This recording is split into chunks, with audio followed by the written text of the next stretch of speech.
Well, good morning, fellow patriots. Welcome to the 357th consecutive Friday meeting of the East Valley Red Friday Patriots. It's truly, truly great to have all 108 of you out here this morning.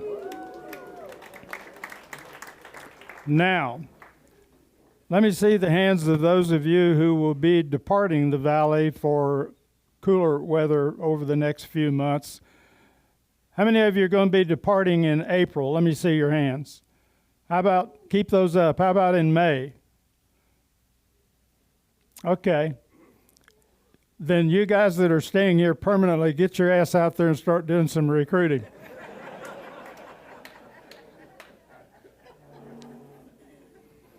Well, believe me, it's great to have all of you present this morning to demonstrate our support for the important mission of R.E.D, to remember everyone deployed. You know, this past Monday, a group of us joined members of the Apache Trail Chapter National Society, Daughters of the American Revolution, to visit the Veterans section of the Rose Garden located at Maricopa Community College at Southern Avenue and Dobson Road. And our trip coincided with the National Vietnam War Veterans Day, and believe me, it was well worth the visit. The Rose Garden is a living tribute to our veteran community, and I strongly urge you to visit that particular site, especially in early March when everything is in full bloom. Thanks, Kelly, for promoting the event, and I thoroughly enjoyed participating. You know, I'm quite confident that everyone in this dining hall has sticker shock. Every time you begrudgingly head down to the supermarket or plan a dine out at a nice restaurant with family or friends, it appears that those days of paying $1.50 for a pound of coffee at the supermarket are long gone. And $3.50 for a cup of coffee at most cafes is absolutely insane. Well, here the other day, I stopped by our local grocery store to pick up a few items for a steak dinner that my wife had planned for me, knowing I'd have sticker shock. And on my shopping list were a large Idaho potato that we would split, asparagus, green, a fresh baked loaf of bread, French bread at that, and 2 6-ounce USDA prime filet mignon steaks. Oh, and I forgot, we wanted to share a slice of strawberry cheesecake, so I added that to the list. And I was really looking forward to my wife preparing that meal. And while I was in the produce section of the store, a former neighbor spotted me and came over to chat. And this guy is a self-proclaimed hardcore vegetarian, and not a healthy-looking vegetarian at that, as you can see. In fact, the guy looked like crap because, in my opinion, his body had become intolerant of things that he needed in his diet. Now, I'll give you an example. I mean, as we were chatting, he said, "Man, I feel nauseous and I've got one hell of a headache." He said, "You know, I think that vegetable soup I had for lunch must have had some beef broth in it." I mean, I really didn't know how to react to that statement. So I said, "Bro, your system's kicking back from beef broth?" I said, "You are one manly man, aren't you?" I said, "Bro, out of curiosity, why are you a vegetarian? Is it because you think meat is bad for you? Well, he was quite adamant when he said, no, I don't necessarily think meat is bad for you, but raising cattle is definitely bad for the planet with all that cow flatulence always hovering up there in the ozone. And the clearing of massive amounts of land for raising cattle has created a serious environmental problem.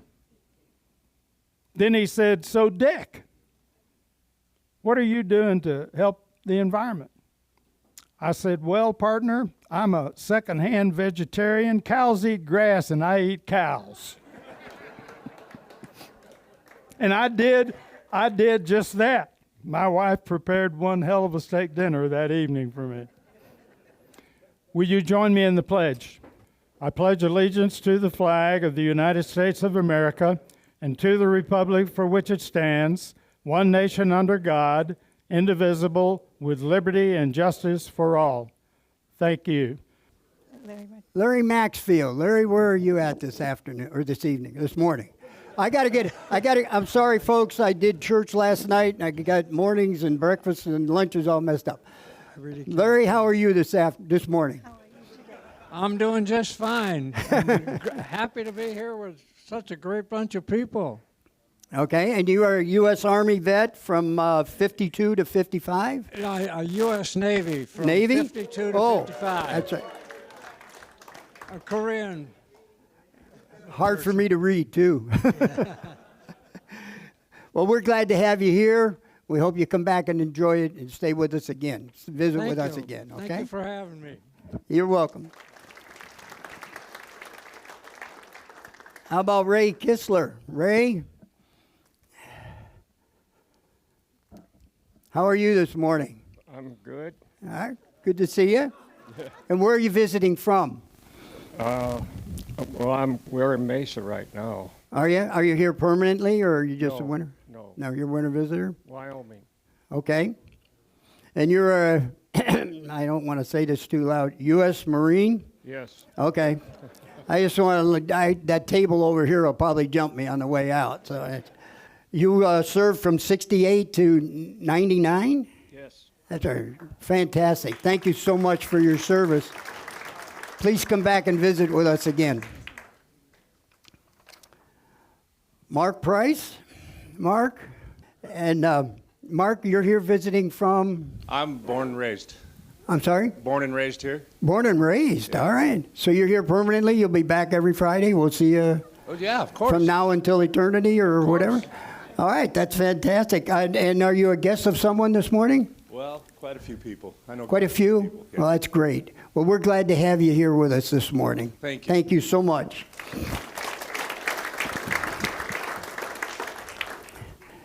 Kenny Barman? Barma? Where's Ken? Oh, all right. And again, we have to say this very softly. U.S. Navy? Roger that. Oh, okay. So you got some friends all over in there. And you served from 67 to 2004. That is correct. That's great. Congrats. Thank you so much for your service. Thank you. And are you a permanent resident here? Yes, I am. Okay, so we'll see you again over and over and over. Perhaps, yeah. Okay, God great. willing. Well, we're glad to have you here this morning. Welcome.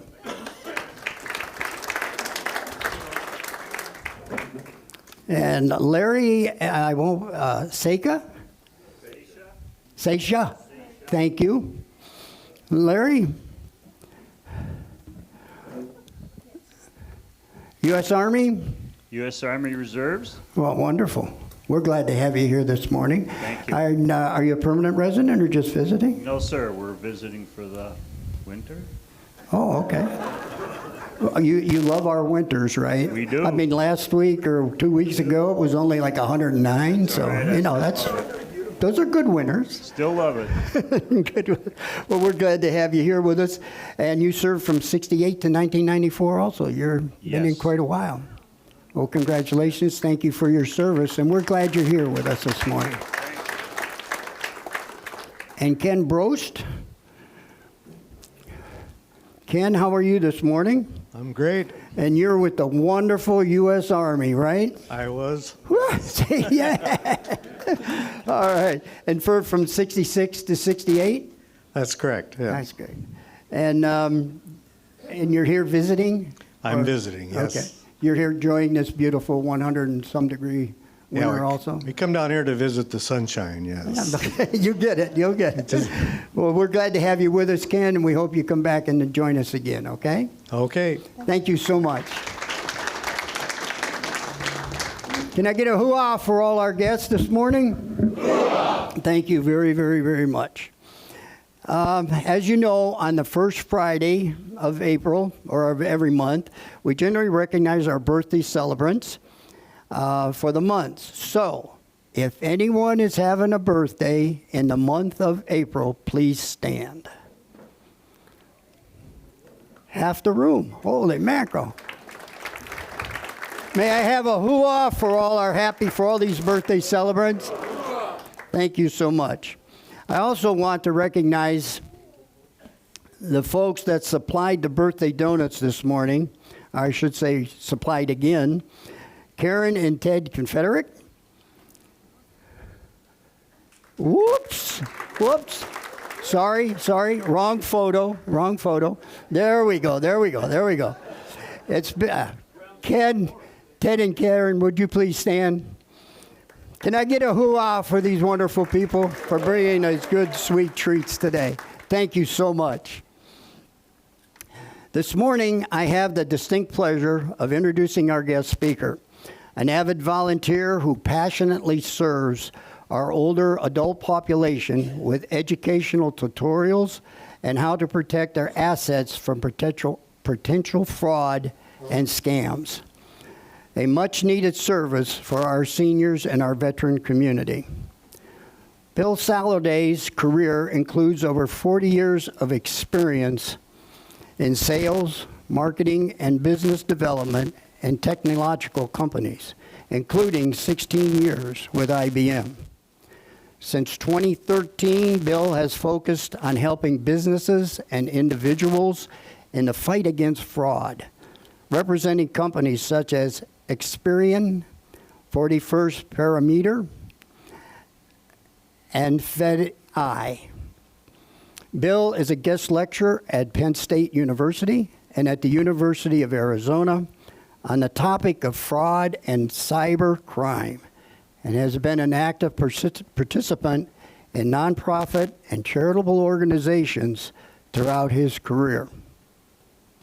In August of 2021, Resources Outreach to Safeguard the Elderly, the acronym ROSE, was founded with a mission to prevent the financial exploitation and defrauding of older adults through advocacy and education.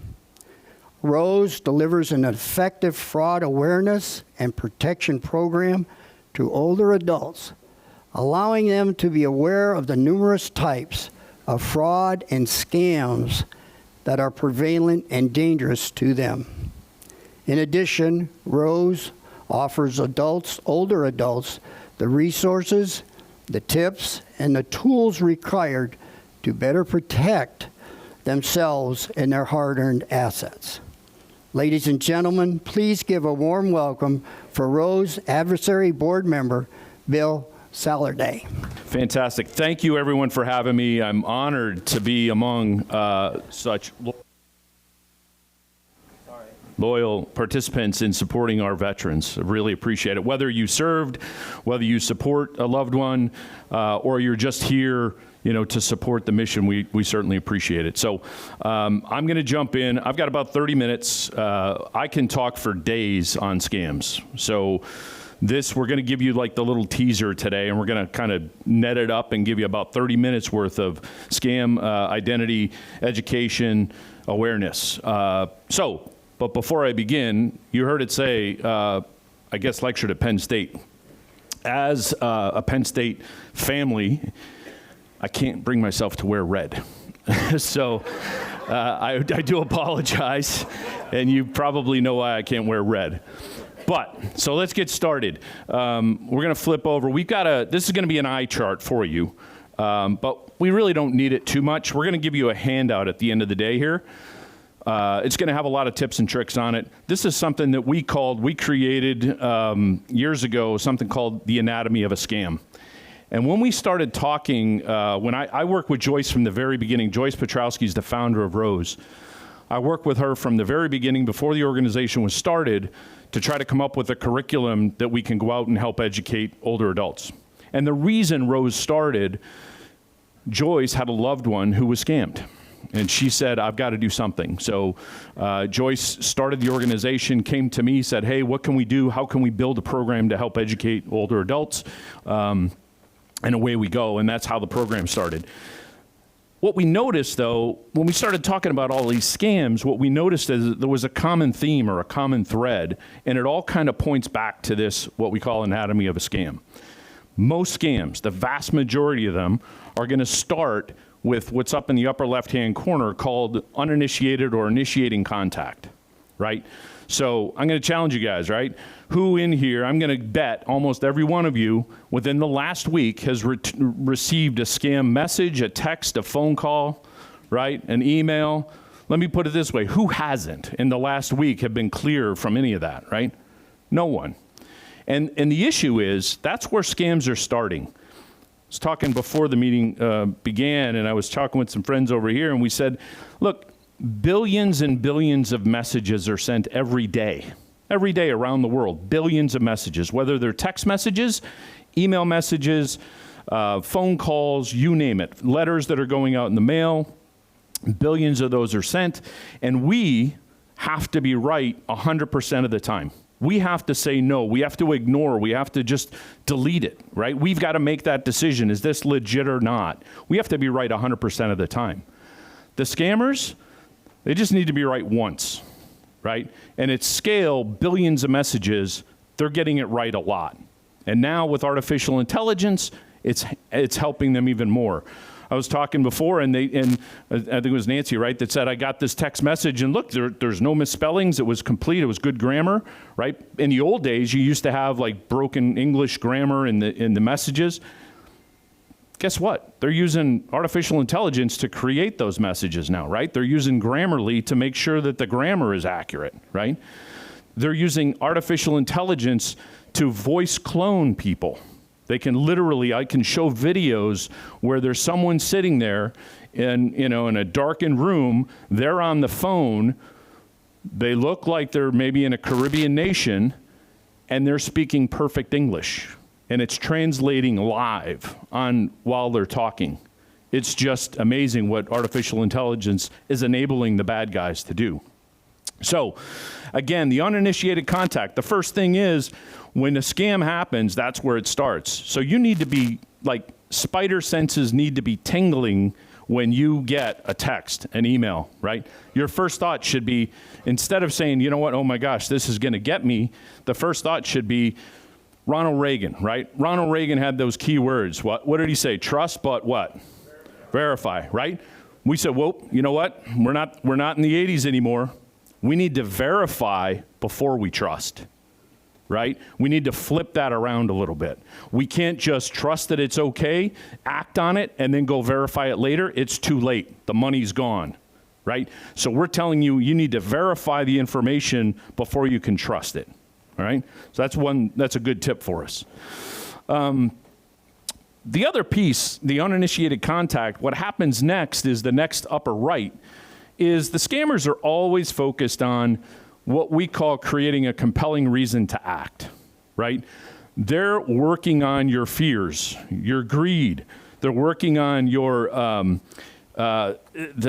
isolation, right? When we talk about romance scams, they're preying on your emotions, and they get you into a heightened sense of awareness that says, I need to act quickly, right?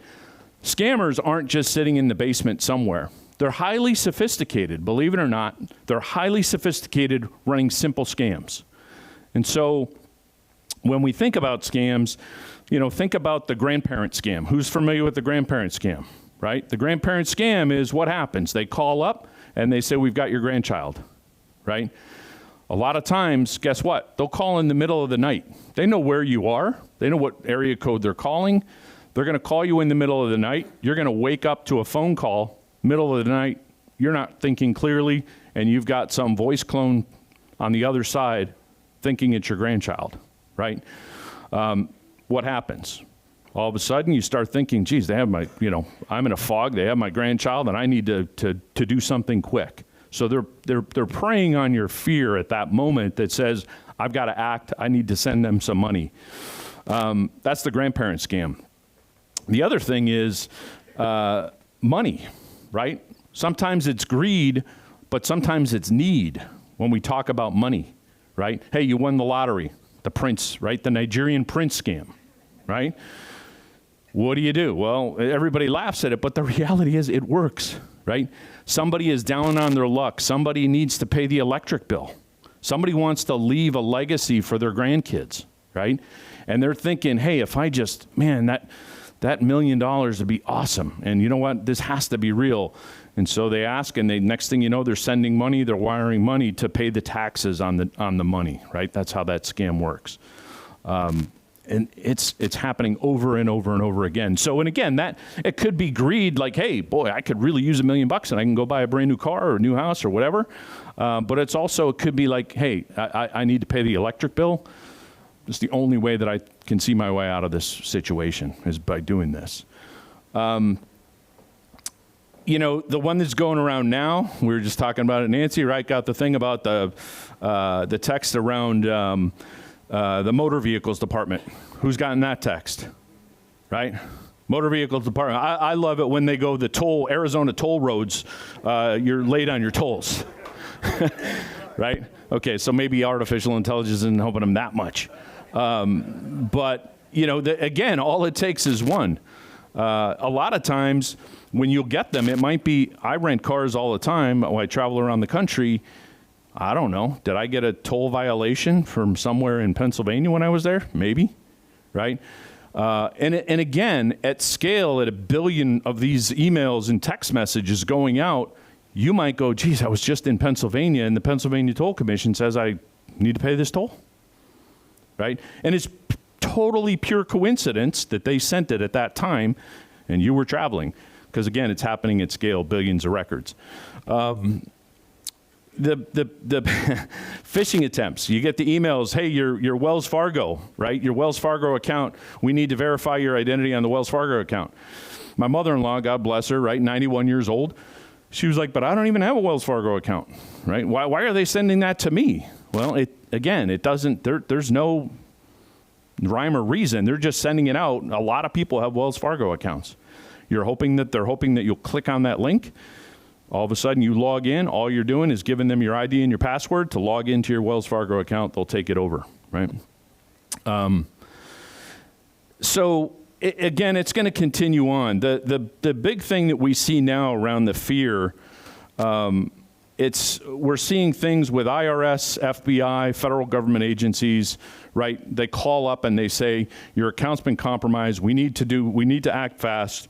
Your bank account's been compromised. We need to move the money out of that, move it into a trust account, and then we're going to close that account. We're going to move all the money over here. You're going to be absolutely fine, right? They'll work these scams and they'll get you to a point where you've got absolute trust in what they're telling you. Who's familiar with crypto ATMs around the valley?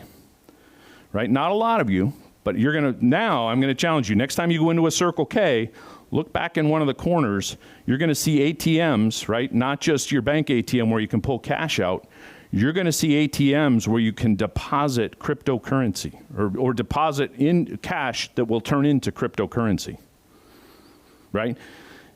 You can go on a map right now and you can look. There are thousands of them around Arizona, right? I'll guarantee there's one probably within a 2-mile radius around here, maybe more. Why? Do you think everybody's using cryptocurrency? Right? Not a lot of people are doing that, but it's become a tool for the scammers. They'll call you up and say, you need to move this money. Take the money, go to your bank right now, take out $50,000 in cash, go to this ATM over here, deposit the money into this crypto account. We're going to move it into a safe account for you. It happens all the time. Happens all the time in Arizona. You can go Google it. This isn't hyperbole, you can go Google and say cryptocurrency scams in Arizona, and you'll see videos of police officers begging a man to don't put the money in there. Don't put the money. No, but I have to, right? This is the FBI. They're gonna come after me. The point is, these people are psychological masterminds in terms of how they manipulate your emotions and get you into this state that you have absolute trust in what they're saying. So you have to be very careful. You know, going down to the bottom, this requesting payment, that's, again, the cryptocurrency. So when someone asks you to pay via wire transfer, Venmo, cryptocurrency, gift cards, again, spider senses should be tingling at that point. That, no, these are unconventional methods that you're asking me to pay. The IRS doesn't accept Apple gift cards for payment for late fees, right?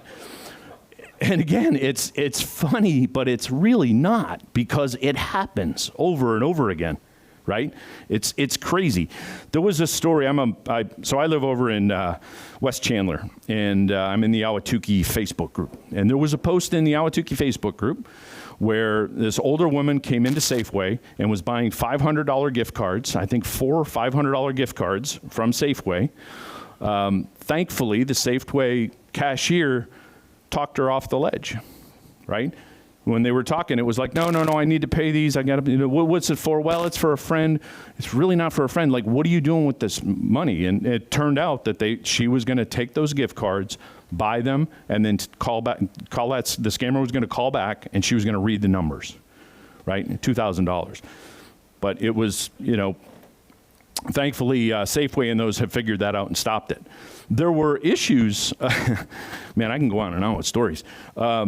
A while ago, a couple years ago, the scammers were calling into CVS's and Walgreens right before closing. They would call them up. They have somebody, a part-time worker, sitting behind there getting ready to close up shop, and they would say, we've got a bomb in the building, and we're going to blow up the building.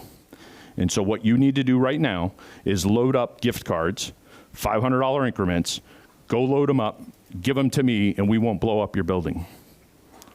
Right? You're the cashier at CVS working part-time. What are you going to do? I'm going to load those gift cards up, baby, and I'm going to send them off, right? It was a total scam. There was no bomb, right? But using gift cards was that digital currency. Once that money's gone, it's gone, right? Bitcoin's a little bit different. Bitcoin's challenging, but it's not infallible. There's ways that law enforcement can track that money. They can get it back in some cases. But a lot of cases, that money's gone. The money's gone overseas quicker, and then they wash the money through multiple accounts, and the money's gone. When we talk about offshore, boy, I'm all over. But when we talk about offshore, we talk about, you can't stand the scammers, right? Everybody, there's a special place for scammers. Well, if you Google John Oliver, John Oliver, the late night comedian, right? John Oliver, if you Google John Oliver pig butchering, crazy term, pig butchering, John Oliver, you'll see a video where he does some edutainment around this term called pig butchering. Pig butchering is the term that they use when they basically fatten the calf, if you will, through the grooming process. They groom you into a state that says, okay, we're going to do this crypto investment scam. We're going to get you little by little. You're going to put money into this account. You're going to invest more money into this account. You're going to take little by little, and they're playing the long game. They're fattening you up, and then at a certain point, they pull the money out. The money's gone, and it's called pig butchering. They slaughter their victim. How this is occurring is there are factories of scammers in foreign countries, right? In Thailand, in China, in Bangladesh. There are factories of workers that are perpetrating these scams, pig butchering scams. The issue is the scammers that are perpetrating it are often victims of human trafficking themselves. So they will the organizations will recruit scammers to come to China, cross the border, go to this facility for work. They think they're working in IT. They get in the building, they take away their passports, and they basically house them and use them as slaves to perpetrate the scams. So when you watch John Oliver pig butchering, you'll see that kind of the gory details. So oftentimes the scammers that we think are really bad guys, they're also being human trafficked. So it's an issue, global issue. So again, the requesting payment thing is always stop and think, right? So there's another saying that we use that says pause before you pay. So anytime any one of these kind of, scams start to come out, you have to stop and ask yourself, is it too good to be true, right? Is there something here that I'm missing? We always recommend stop and ask a friend, right? Phone a friend. Talk to someone you know, like, and trust before you hit the send button, right? Before you buy the Bitcoin, before you buy the gift cards. Talk to someone you know, love, and trust. The other thing that we talk about is making sure that when you're in the middle of these things, you do have to do that pause. You've got to figure out, check your emotions again. Where am I? What's happening in this situation? Am I in emotionally, stable state right now? Or have they got me in a situation where I'm too far gone, right? You have to just, again, pause before you pay. So we go back to the graphic. All of these things, it's this nasty cycle. We have in the middle a sense of urgency. The reality is that sense of urgency happens each individual step along the way. They'll get you to, hey, you've got to act now. You've got to act quick, right? It's the last thing you got to do. You got to pay me now, or they're going to be outside your door to pick you up. But the reality is they do play this thing in a long game. So there is a sense of urgency with steps in between, but they are playing the long game. So for example, I belong to the Chandler Citizens Police Academy as well, and I was at a meeting last night. Our meeting a couple months ago, we had human trafficking on. And they were talking about how they're using Microsoft artificial intelligence to ensnare people who are doing human trafficking, right? They said, we're using artificial intelligence to carry on these multiple conversations. They've programmed it. The good guys have programmed artificial intelligence to basically cast nets to people, create these honeypots of where human traffickers are playing. And so they'll go on to chat boards and whatnot, and a nefarious actor will want to, buy some, child pornography. They'll start typing away, thinking they're chatting with someone who's selling that, what's called CSAM, child sexual adult material, sexual abuse material. They're chatting with that person, but really it's an AI bot. And that AI bot can carry on a conversation. And that AI bot is going back and forth with this person, continuing to groom that person over time. And then Chandler PD has the ability to set controls to say, at what point do we want to stop this activity and call time out? And when they do that, the interaction stops and says, hey, we're no longer, you're chatting with Chandler Police. You think you're buying CSAM material, you're chatting with Chandler PD. What you're doing is illegal in every state in the union. And here's where you need to go to get help, right? So the good guys have created AI to do this. In the back of my mind, I'm thinking, holy cow, the bad guys are probably already doing that, right? The bad guys have AI bots running these text messages, running those emails. And as you're interacting with that email or that text message, it's an AI bot. And they're just chatting back and forth. And when it gets to the time to strike, that's when the actual person's going to pick up the phone and go, all right, we got a live one here, right? So it's just amazing in terms of where we see technology being used for good, technology being used for bad, right? So in my bio, we talked about, my history. I spent a lot of time with organizations spending, millions and millions of dollars to fight fraud. That's not stopping anywhere anytime soon, right? The businesses are continuing to fight fraud. The liability, on the other hand, when it comes to scams, is very difficult. Liability in scams typically falls on the victim, right? If someone steals your credit card and they go buy something on that credit card, right, and you see a purchase popped up of $1,000 of stereo equipment, which happened to me, I called the credit card company and said, that's not me. I didn't do that, right? The card company says, or the bank says, hey, we got it. Don't worry about it. We're going to go investigate. We'll take care of it. They go investigate. They come back and say, nope, we're good. That was fraud. You don't have to pay anything. The downside is, if it's a scam, if I went in and I got called and they said you need to wire $50,000 and I wire it's me and I wire $50,000 out, the bank is going to say, Bill, you did that, right? We told you not to do it, but you did it. There's no liability protection when that happens, right? Some banks may say, you know what, hey, we're going to, we'll help you out. We'll do what we can here. But the reality is that's not necessarily going to happen all the time. You're going to be out that money. So we talk about when you're paying things, I always recommend paying via credit card, right? Credit card gives you the most protection, liability protection, compared to debit cards. Debit cards, there's a little more liability that's there. Usually the banks will take care of it, but the reality is credit cards provide more protection, consumer protection. So that's one of the things that I always recommend. When you're buying things online, use a credit card is the best advice I can give. The other thing that you should be doing, we've got some tips that we're going to have out on the back of this thing. But the other thing, how about who has a credit freeze on their account? Anybody? All right, not enough hands went up by far. The action that I would encourage everyone to do here today is go check out and put what's called a credit freeze on your account. Credit freeze, all it does is freezes your credit file with the credit bureaus, Experian, Equifax, TransUnion.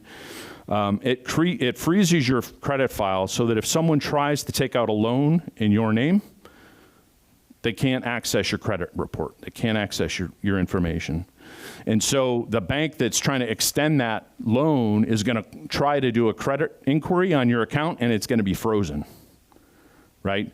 So everyone should put a credit freeze on your account. You can Google it, credit freeze, Experian, TransUnion, whatever. Should do it in all three. Credit freezes are pretty critical. The other thing we talk about is deed fraud. Anybody familiar with deed fraud? Yes, I heard one. Yep. Deed fraud. If you own your property outright, there's no lien on the property. A couple things.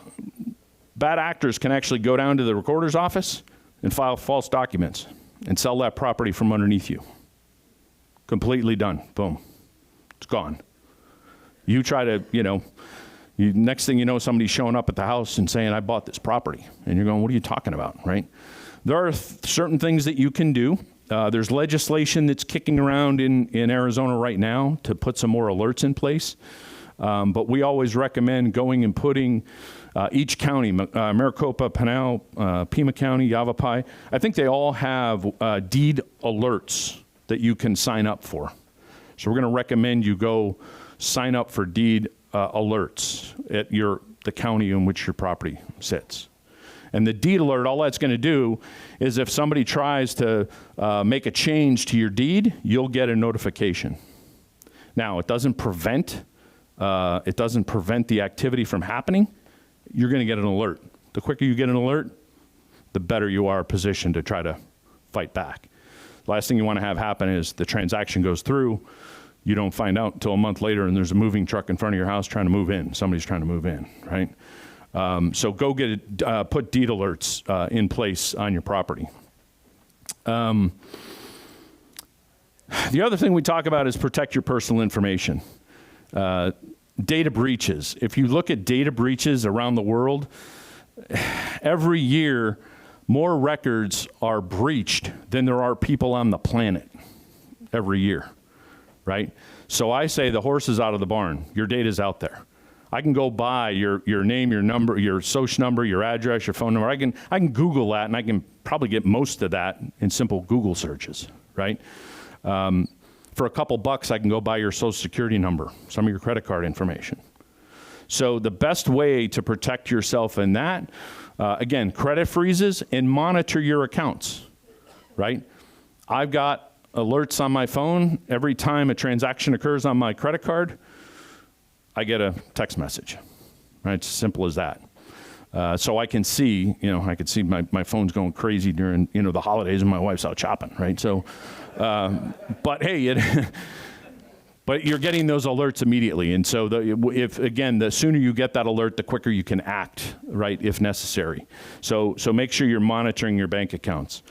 Who writes checks? Still writing checks, right? Most of us. I think we write a couple of checks a month. This happened to my mother-in-law. She wrote a check. So she donates to a lot of charities, small dollar amounts, charities all over the place. She wrote a check. She put the check in the envelope. She put the envelope in the mailbox at the end of her street. I don't know, a week later, the credit union called her and said, hey, we think somebody stole your checks. And can you come into the credit union? So she called me up and said, hey, can you come in with me? I went in. They intercepted the check between the lockbox at the end of her street and before it got to Madison, Wisconsin. So somewhere in the U.S. Postal Service system, someone took that check out. They washed the check. You can do it through chemicals pretty easily. You can wash the check and you wash the ink off of the check. And then they created, Joe's construction, changed the dollar amount from like $20 to $700 and said payment 1, right? It wasn't, they left her signature on the check. She brought in her, the inkless copy or whatever, right? Carbon copy. And it was made out to, Little Sisters of the Poor kind of thing, and showed them and said, no, that's whatever. So they intercepted the check. It's called check washing, happens all the time. Recommendation there is to get what's called a gel ink pen. So if you're gonna write checks, look for a gel ink pen.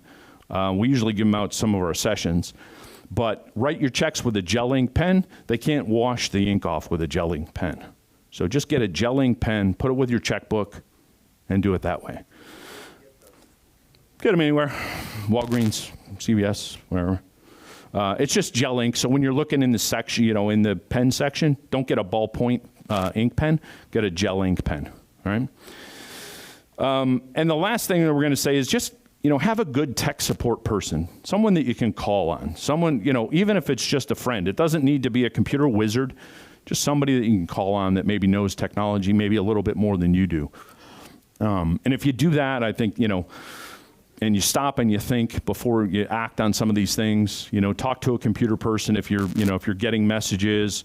I can go on and on and on. Business email compromise, a friend of mine, they took, he's a very successful businessman. They actually broke into his email account and were sending emails. He was the CEO of the company. They were sending messages from his email account, private email account, to the CFO saying, hey, can you wire $10,000 to this bank account? Thankfully, they caught it before it was done, but it was called business email compromise, and they're impersonating people. So, look, the scams are endless. The scams are endless. They're going to happen all the time. We can't stop the scams from happening or the scam attempts, but what we can do is stop the success rates, right? And the only way that we can do that is through awareness. And if we look and say, hey, look, if we do some of these things, if we recognize that, number one, uninitiated contact is coming in, stop and think, right? Verify before you trust. Reach out of band. We in technology world, we say go out of band and authenticate, right? If you get that text message from your bank that says you need to re-authenticate, don't respond to that text. Go online, log into Wells Fargo and say, hey, what's going on, right? Do I need to redo this? Don't respond to anything in the text. Don't click on links for malicious software, et cetera. But if you know these types of things, I think you'll be positioned to stop and eliminate and avoid being scammed. So with that, I'll close it up with a couple things. Number one, if you go to the next chart, we've got a QR code here. We skim the surface, right? There's so much more We've got multiple programs that we can go deep on any one of these things. But if you scan this QR code, you can sign up for our newsletter. So you can look for us on social media, Instagram, Facebook, etc. We have a weekly radio show that we put on that talks about scams every week. We do physical email. If you're the type that likes to have the physical mail show up, you can do that, or you can have an email show up once a week. I'm a firm believer that we've got to keep this front of mind, right? My 91-year-old grandmother, or my mother-in-law, I can't tell her enough to stop, interacting with the scammers. It needs to be top of mind every single day. So these ways, could help you out if you sign up for some of our email distribution lists. And then I think that's it. I'll leave any questions at the end. We've got time for maybe one or two questions. It's difficult. So the question is, what do you do if someone was scammed, and how do you help? It's very difficult. If someone's in the middle of a scam and you're trying to talk them down, it's very, very difficult. After the fact, the only thing you can do is just get the proper resources involved. Local, state, and federal resources. You can get local, Chandler PD would always say, call us, we'll do what we can. State, I was in a meeting with Attorney General Mays the other day. She's got an entire department dedicated to doing scam detection. And then federal, FBI, reported to the FBI. So the FBI, we use a lot of the FBI stats, so there's different ways that you can report this thing. But we use the FBI for a lot of stats, and if you look at the stats, it's just off the charts. It continues to go up, and we think it's part, it's just, in fact, it is growing. Second part is more people are reporting. The more people that report, the better they are equipped to be able to identify and stop some of the things that are happening. Yeah, question over here. Last month, my son passed away. Sorry to hear that. And while I was on the way up to Sacramento, I got a fraud alert from my credit card company with the credit union. So they canceled the card because it was a fraud.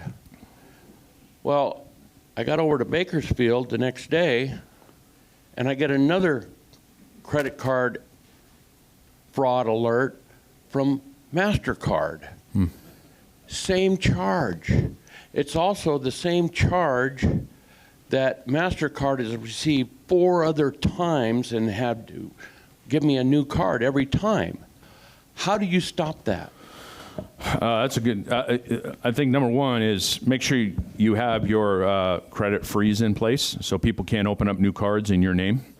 The other thing is you can't stop a lot of these things. They are going to happen, right? The credit cards are going to get out in the open somewhere, somehow. We always say, like, hey, be protective of your personal information. But at the end of the day, you go out for a meal and you hand your credit card over to somebody who takes the credit card and runs away for 10 minutes and comes back with it, right? There's not much you can do. That's why using a credit card does provide you some protections. That's why I say it's better to use a credit card than a debit card in most cases. You need to be careful about, your credit finances, things like that. But yeah, you're not going to be able to stop some of those things. The banks are doing what they can do to stop it as well. But you've got the consumer protection in place that if they do happen, it's a hassle, right? Because all of a sudden you got to go back through and reestablish your auto pays and all that stuff. But you're not going to be able to stop that stuff. It's just being aware, knowing that it's there, and then getting the new credit cards. And then same thing, just doing what you can to put the credit freeze in place so new accounts can't pop up in your name. All right, Dick runs a tight ship, so I'm going to have to call a timeout.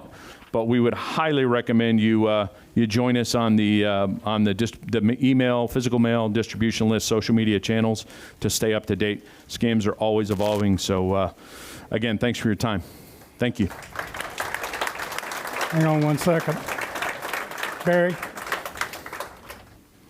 Good. Outstanding information, to say the least, and I'm sure that there is no one in here that will not leave without a better understanding of how to protect themselves. Bill, on behalf of this Red Friday Patriots group, we'd like to present you with this certificate of appreciation, welcoming you to the Order of the Red. This specifically states that we hereby recognize and commend Bill Saturday for his worthy community and veteran support initiatives in support of the East Valley Red Friday Patriots. It's awesome. It's my honor. Thank you. Thank you. Thank you. One other thing. I got it here. We'd like to present you with this Red Friday lapel pin, Oh, and we're hoping that as the opportunity permits, you will place that on your lapel and help to promote the mission of Red Friday as you get out and about within the community. absolutely. Superb. Thank you so much. Thank you. Much May I have a appreciated. hoo-ah for this gentleman? Thank you. Thank you all much. Thank you. Okay, at this time, I would like to invite Kelly McDonald up. If you will come up, Kelly, please. And Kelly has a small little presentation that she would like to present to us today. Thank you. Although Red Friday mission is primarily focused on honoring America's deployed service members, there are a vast number of people who make up our military community, to include military spouses, children, parents, siblings, and loved ones. As many of you veterans here today already know, the military family is the primary support mechanism for those with boots on the ground, the sea, and the air. And just as our Red Friday group commemorated National Vietnam War Veterans Day last week, our tradition has been to commemorate all military-related holidays, remembrances, and celebrations. And today we will continue with that tradition. This coming Sunday, April 5th, America will commemorate Gold Star Spouses Day. Let's take a moment and listen to U.S. Army Brigadier General Shan Bigby highlight the importance of this commemoration.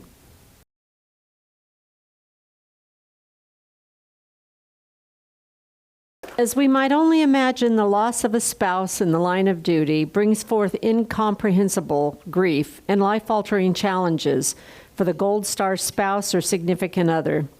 Their journey is marked by perseverance, strength, and the need to navigate a new reality while continuing to preserve the memory of their loved one. Therefore, this recognition of the sacrifices made by military spouses is a memorial for the fallen, a remembrance day for the survivors, and an appreciation for those who are sometimes in danger of being overlooked for their support and service to our country as the spouse of a service member. According to recent Military Times article, since 9/11, more than 16,000 troops have died in non-combat circumstances, and more than 7,000 died in the Iran and Afghanistan wars. And of course, at this time, we don't know how many will fall during the current war. According to data maintained by the U.S. government since the First World War, approximately 616 members of the United States Armed Forces have lost their lives amid a military conflict. This has resulted in more than 1.7 million family members bearing the burden of Gold Star, including spouses, parents, siblings, and children. It's estimated that around 55% of deceased service members have had dependent spouses, and 56% of those spouses have had children. Currently, there are more than 530,000 surviving spouses and 16,500 children that are eligible for dependency and indemnity compensation, with the largest group being from World War II, the Korean conflict, and Vietnam War. Over 90% of the recipients are over 55 years old, and over 40% are over the age of 75. So I implore you, take a moment this coming Sunday and give thought to the thousands of surviving spouses across our nation who have suffered the devastation of losing a loved one in service to our country. Their road to recovery has been challenging, as it would be for any of us, so keep them too in your thoughts and prayers. Thank you so much. Okay, at this time, I would like to call Pam Williams, Inez Heineman, Susan Kenyon, Sue Smith, I don't think Sue's here, but and Hank Nations and Terry Rapp to come forward, please. Next week, one of our R.E.D members is going on a very special trip. I'm going to need that box of Kleenex quick. It's an all-female honor flight for a DAR member.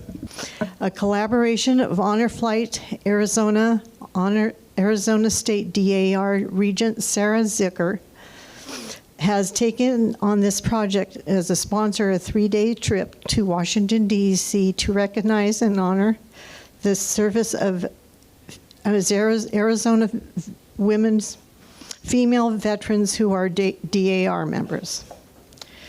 30 female veterans were chosen from the 43 chapters of the DAR in the state of Arizona.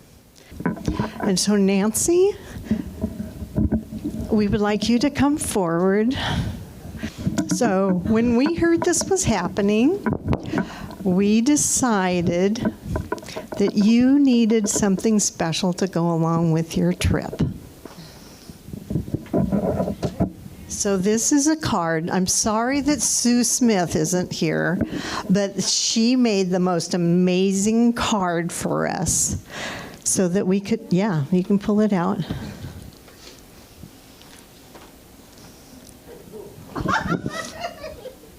Oh, you guys, look at this. So this is not our toilet paper project, but this is Sue Smith's toilet paper project that she does, and she makes these wonderful cards, and our messages are, you can pull them out and read our messages on this in this card. So then flip it over, and then you can see our messages. One just example, thank you for your military service and for all you do for veterans. I hope you have a fabulous time in D.C. with your fellow DAR veterans. Wow, thank you so much. You're welcome. Tell Sue. Okay, and then we have this gift for you to take. You want to know what it is? Yeah.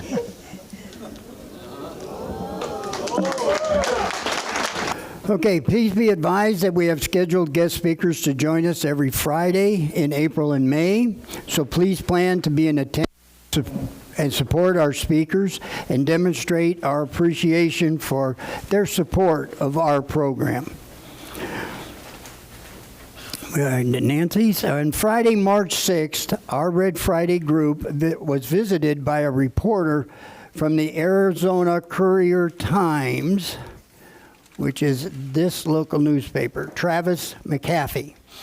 His visit coincided with the Pinell County Sheriff's Canine Unit presentation. Travis has written a very nice article about our Red Friday program, and it was published in the April edition newspaper. The article starts on the cover page and continues on page 6 and 7. Just allow me to read just a few remarks that he had on here. And you can pick these papers up anywhere around the valley. They are free. They're in the lobby here too, okay. Every Friday morning in Apache Junction, more than 100 locals gather with one purpose: remember everyone deployed. With meaningful tributes, guest speakers, and a strong sense of camaraderie, this weekly tradition continues to bring the community together in a powerful way. That's how he started out on the front page. Another part of the article, he goes into a lot of our meeting, and of course I'm not going to go through all of those. But it says that RED stands for Remember Everyone Deployed, and the message is at the core of everything they do. The group is made up of both volunteers and non-veterans, people with all walks of life, but unite by a shared respect for those currently serving and those who have served before them. He goes on, as the meeting wrapped up, there were announcements and opportunities to get involved. Nancy Fessbender spoke about the Arizona Veterans Honor Tour, a program dedicated to honoring veterans and providing meaningful experiences. And he wrapped things up by saying, in a world that moves fast, it's easy to lose touch with the sacrifices being made every day by those in uniform. The East Valley Red Friday Patriots serve as a weekly reminder to slow down, watch, and remember. They are welcoming, they are consistent, and they are doing something that more community could benefit from. Thank you so much, people. Just pick up this article, and read the entire article. It is really, really a well-written article about all of you. And I've heard there. Okay. To our guest, we thank you for joining us today. We sincerely hope you'll return to sharing the camaraderie and support our mission. Please remember that you're always welcome at our Red Friday assemblies. And as a final reminder, let's not overlook the importance of our Red Friday mission to keep our deployed warfighters in our thoughts and our prayers and continue to demonstrate our support for those fine men and women. Thank you. Have a wonderful weekend and happy Easter to all of you.